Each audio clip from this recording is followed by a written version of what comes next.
So, this is part 22 na ng kamusta na ba yung ex mo at ang bago niya. Okay, you have here dito the Wheel of Fortune.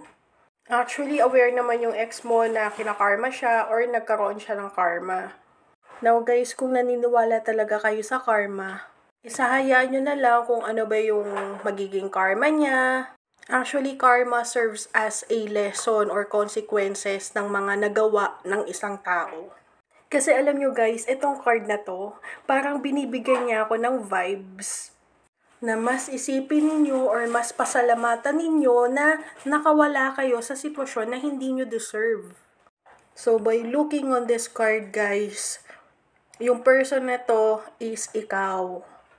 So imagine nyo kung gaano karami yung mga pagsubok na nalagpasan ninyo dito sa baba na to bago nyo ma-reach itong taas na to.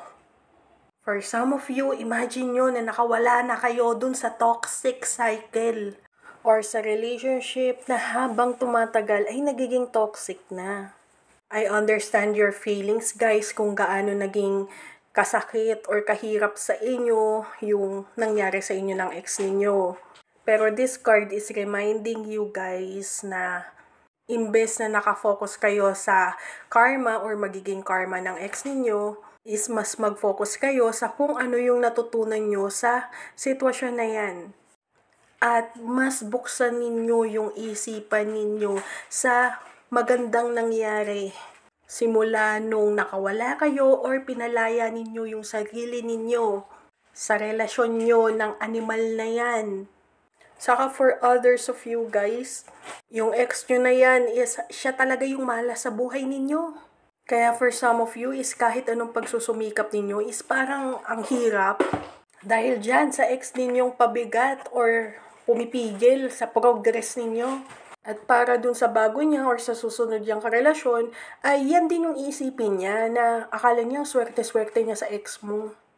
Kaya nga mostly sa inyo aminin nyo man or hindi, mas naging blooming kayo nung nawala yung animal na yan sa buhay ninyo. For some of you, mas naging peaceful pa nga kayo, mas naging kalmado nung nawala yung animal na yan. At ganon ang nire-remind ng card na to sa inyo. Actually, yung mga hirap at sakit na pinagdaanan ninyo dyan sa ex nyo na yan is makakayanan nyo yan. At kung dumating na kayo sa punto na naka-move on na kayo, okay na kayo, ay ituloy-tuloy nyo na yan. Huwag na kayong bumalik dito sa ilalim na to.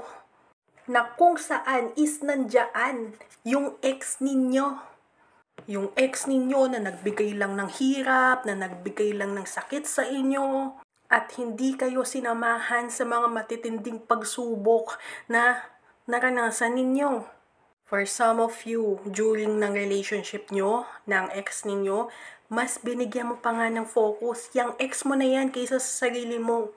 Ngayong nakawala na kayo sa relationship na yan or sa sitwasyon na yan, is mas bigyan mo ng focus ngayon yung sarili mo. Mas i-appreciate mo ngayon yung sarili mo. 'Di ba? Alam dapat natin yung worth natin. Actually, ang agaw pansin sa akin dito is yung number 10. Ayan, number 10. At itong Wheel of Fortune na to is number 10 dito sa tarot deck. Number 10 represents the ending. Pero alam niyo yun, binibigyan niya din ako ng vibes na enough. Tama na. Finish na to, hanggang dito na lang. Siguro for some of you, dumating din talaga kayo sa punto na nasabi nyo na to sa sarili ninyo na tama na, enough na yung sakit at hirap na pinaramdam mo. At kung nasabi nyo yan guys, is malalim din yung pinanghuhugutan nyo na yan.